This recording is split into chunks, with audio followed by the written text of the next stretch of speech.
ते सहभागी झाल्यामुळे मला असं वाटतं महायुतीच्या जागा अधिक वाढतील असं माझं ॲनालिसिस आहे. कारण की असं काही नाही आहे की ते अगोदर त्यांच्या पक्षाने काही वेगळी भूमिका किंवा वेगळं काही त्यांचा मुद्दा मांडून जनमतामधून काही वेगळं त्यांना मिळालंय. अगोदर एका कालावधीमध्ये मनसेला जनतेने संधी देऊन पाहिलेली आहे. नाशिकची संधी दिली, 4, 7, 9 आमदार बहुतेक त्यांचे त्या कालावधीमध्ये आले होते. पण त्यानंतर जनतेला कळालं की कामं होत नाहीत आणि म्हणून जनतेने तेव्हा पुढे मनसेला नाकारायला सुरुवात केली.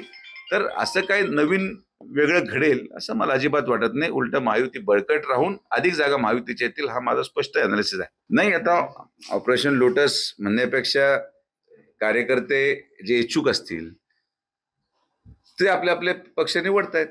त्यामुळं अधिक लोक येतात आणि मला पूर्ण विश्वास आहे की जसे जसे लोक सक्षम लोक ज्यांच्या मागे जनमत आहे असे लोक घेण्यामध्ये मला वाटत नाही कुठली अडचण आहे. आणि भांगरेताई आलेल्या आहेत त्याचा आम्हाला आनंदच आहे.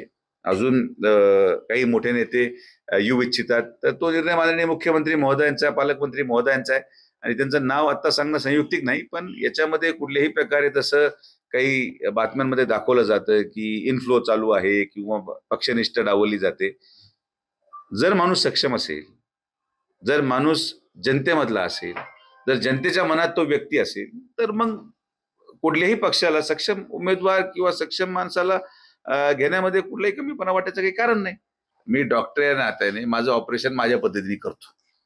ऑपरेशन लोटस हे राजकीय शब्द आहे. माझे ऑपरेशन वेगळे असतात.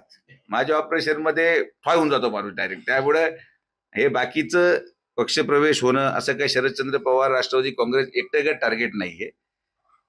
उभाटा शिवसेना गट असेल, फक्त आम्ही काँग्रेसचे लोक घेणार नाही असं आमची मानसिकता झालेली आहे. कारण की तिथंच ते त्यांचा पक्ष संपलेला आहे. तिथं त्यांना आता इथं घेऊन आपला अजून पक्ष संपवायचा नाही अशी आमची भूमिका आहे, माझी तरी व्यक्तिगत.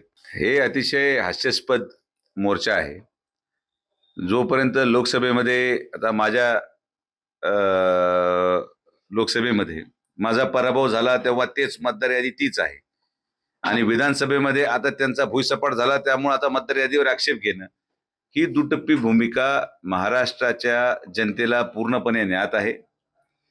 कुठल्याही प्रकारे यांचा प्रयत्न असा आहे की हे एक ग्राउंड तयार करतायत की उद्या जर पराभूत झालो आणि जे ते होणार आहेत, पराभूत झाल्यानंतर एक कारण अगोदर शोधणं, जसं आम्ही डॉक्टरच्या भाषेत म्हणतो प्रोफिलॅक्टिक ट्रीटमेंट, वॅक्सिन घेतो जसं आपण मोठा आजार होऊ नये तशी ही वॅक्सिन आहे त्यांची, की पडल्यानंतरचं भाषण हे आजच तयार करून जनतेपुढे जाणं, एक फार्स निर्माण करणं.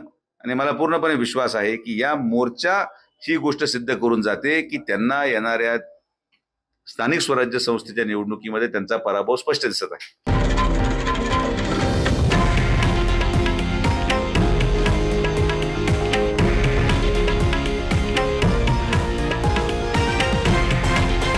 हे आहे देशातील नंबर 1 न्यूज नेटवर्क आणि आपण पाहत आहात TV9 मराठी, एकमेव.